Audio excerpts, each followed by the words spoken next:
নমস্কার। আজকে সাপ্তাহিক রাশি বলে না, সাপ্তাহিক রাশি বলতে 25 তারিখ থেকে 25 ডিসেম্বর টু 31 ডিসেম্বর, মানে একদম সপ্তাহের শেষ, মাসের শেষ এবং বছরের শেষ। সুতরাং দিনটা বা সপ্তাহটা আমাদের কাছে খুব ভাইটাল। সুতরাং সারা সপ্তাহটা 12টা জোডিয়াক সাইন কেমন যাবে সে নিয়ে আলোচনা করব। তার আগে অবশ্যই গৌরাশির সিচুয়েশনটা আলোচনা করে নিই। চন্দ্র 25 তারিখে বৃষ রাশিতে থাকবে এবং 26 তারিখে চন্দ্র চলে যাবে মিথুনে। বৃহস্পতি বক্রী অবস্থায় থাকবে মেষ রাশিতে, কিন্তু 31 তারিখে তার বক্র গতি ছেড়ে নর্মাল গতিতে হবে, মার্গী হবে। রাহু অলরেডি রয়েছে মীন রাশিতে এবং কেতু রয়েছে কন্যা রাশিতে।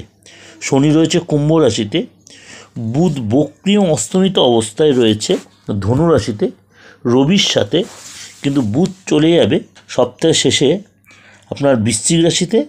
সেখানে শুক্রের সাথে জুতি তৈরি হবে এবং তার মানে অস্তমিত ভাবটা কেটে যাবে, কিন্তু বক্রতা থাকছে। এবং মঙ্গল সপ্তাহের শেষে অর্থাৎ 28 তারিখে চলে আসবে রবির ঘর, অর্থাৎ রবির সাথে মঙ্গল ধনু রাশিতে। রবি মঙ্গল জ্যোতি তৈরি হচ্ছে, এদিকে শুক্র আর বুধ জ্যোতি তৈরি হচ্ছে।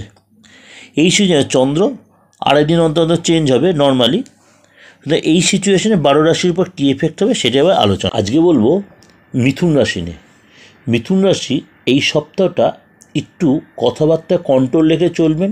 বিশেষ করে যদি আপনি ব্যবসায়ী হন তাহলে ধার একটু কম দেবেন, এমন কি হয়তো সেলটা আপনার বাড়বে, কিন্তু আলটিমেটলি টাকাটা কিন্তু কম আসবে প্রথম দিকে, সপ্তাহের প্রথম দিকটা। অর্থাৎ বাদ বিবাদ একটু এড়িয়ে চলবেন। হয়তো লোকের সাথে কোনো কারণে আপনার একটু বাকবিতণ্ডা হতে পারে, মনটা একটু কোনো কারণে অস্থির থাকবে, টেনশানটা বাড়তে পারে, মেজাজটা হয়তো খিটখিট হতে পারে।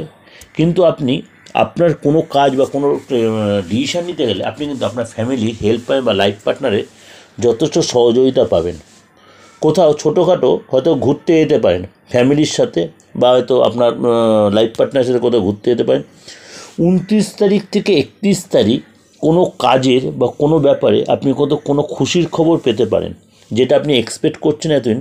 হয়তো এরকম কোনো খুশির খবর বা সুখবর আপনি পেতে পারেন। আটকে থাকা কিছু অর্থ উদ্ধার, সম্পূর্ণ হবে না, আটকে থাকা কিছু অর্থ উদ্ধার হবে। যদি নতুন কোনো কর্মের চেষ্টা করেন তাহলে এই সপ্তাহে কিন্তু সেখান থেকে কোনো খুশির খবর বা সুখবর পেতে পারেন।